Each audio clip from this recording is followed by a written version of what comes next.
അംഗങ്ങളെ, പ്രിയമുള്ള സഖാക്കളെ, സുഹൃത്തുക്കളെ, രാജ്യത്തെ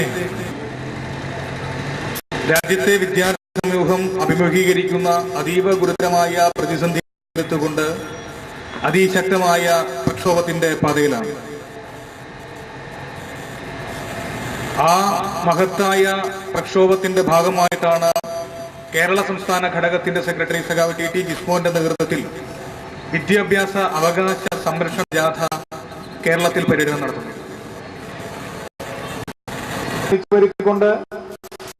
വിദ്യാഭ്യാസ മേഖലയിലടക്കം വൈദേശിക ആധിപത്യത്തിന് ശക്തി പകരുന്ന രീതിയിലുള്ള സമീപനം സ്വീകരിക്കുന്ന ഈ ഗവൺമെന്റ് വിദ്യാഭ്യാസ മേഖലയിലും കൊണ്ടുവരുവാനുള്ള ശ്രമമാണ് നടത്തിക്കൊണ്ടിരിക്കുന്നത്.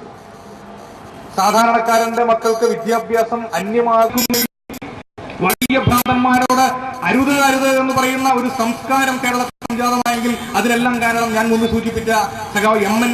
നേതൃത്വം. അതെല്ലാം ഈ കേന്ദ്ര ഗവൺമെന്റ് തീരുമാനിച്ചുറപ്പിച്ച് മുന്നോട്ട് പോയിക്കൊണ്ടിരിക്കുന്നത്. അത് മാത്രമല്ല, രാജ്യത്തെ പേരിലാണ് വിദ്യാർത്ഥികളെയും രക്ഷകർത്താക്കളെയും വെല്ലുവിളിച്ചുകൊണ്ട് യഥേഷ്ടം കേരളത്തിന്റെ മണ്ണിൽ വിദ്യാഭ്യാസ കച്ചവടം നടത്താമെന്ന് പറയുന്നത്. പണത്തിന്റെ പേരിൽ, പൗരോഹിത്യത്തിന്റെ പേരിൽ ഇവർ നടത്തുന്ന ഇത്തരത്തിലുള്ള വാണിജ്യ കച്ചവട തന്ത്രങ്ങൾക്കെതിരെ കേരളത്തിന്റെ മണ്ണിൽ ഏറ്റവും ശക്തമായ പ്രക്ഷോഭം നടത്തിക്കൊണ്ടിരിക്കുന്ന വിദ്യാർത്ഥി പ്രസ്ഥാനം ഈ വിദ്യാർത്ഥി പ്രസ്ഥാനം മാത്രമാണ്. 1990കളുടെ തുടക്കത്തിൽ കേരളീയ വിദ്യാഭ്യാസ മേഖലയിൽ ഗ്രസിച്ച മഹാത്ഭുതമായ സ്വാശ്രയവൽക്കരണത്തിനെതിരെ അത് തുടങ്ങിയ കാലം മുതൽ അതിശക്തമായ പ്രക്ഷോഭത്തിന്റെ പാതയിലാണ് ASF എന്ന വിദ്യാർത്ഥികളുടെ ഈ മഹത്തായ പ്രസ്ഥാനം. പ്രതിബന്ധത്തെയും വകവയ്ക്കുകയുള്ള ഈ പ്രസ്ഥാനത്തിന്റെ കഴിഞ്ഞ 7 പതിറ്റാണ്ട് കാലത്തെ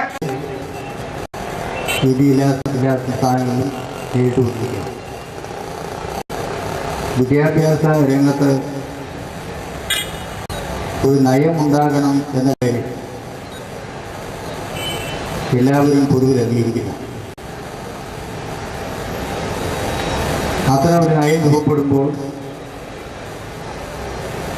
അത് ഓരോ സംസ്ഥാനത്തിൻ്റെയും പ്രത്യേകതയുടെ അടിസ്ഥാനത്തിലായി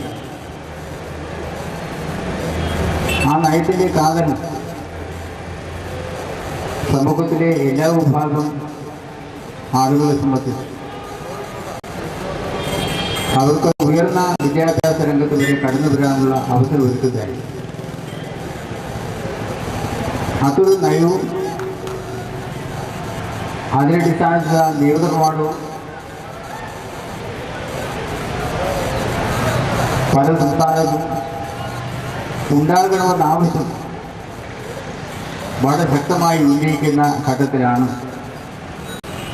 കേരളത്തിൻ്റെ പ്രത്യേകതയനുസരിച്ചുള്ള വിദ്യാഭ്യാസ രംഗത്തെ പ്രശ്നങ്ങൾ ഉയർത്തിക്കൊണ്ട് ഇതുപോലെ പ്രചരണ ജാഥ സംഘടിപ്പിക്കാൻ ASF തീരുമാനിച്ചു. വിദ്യാഭ്യാസ രംഗത്ത് വലിയ മുന്നേറ്റം സൃഷ്ടിച്ച സംസ്ഥാനം മേഖല പോലെ തന്നെ വളരെ ചെലവഴിക്കാണ് വിദ്യാഭ്യാസ മേഖല എന്നതുകൊണ്ട് ആ ചെലവഴിക്കൽ ഗവൺമെന്റിന്റെ കാര്യമല്ല.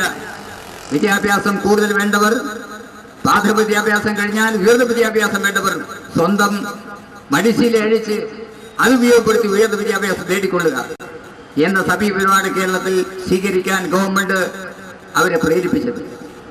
അതിന് പറ്റും തരത്തിലുള്ള ഘടന വിദ്യാഭ്യാസ രംഗത്ത് നടപ്പിലാക്കാൻ തീരുമാനിച്ചു. അതിനെ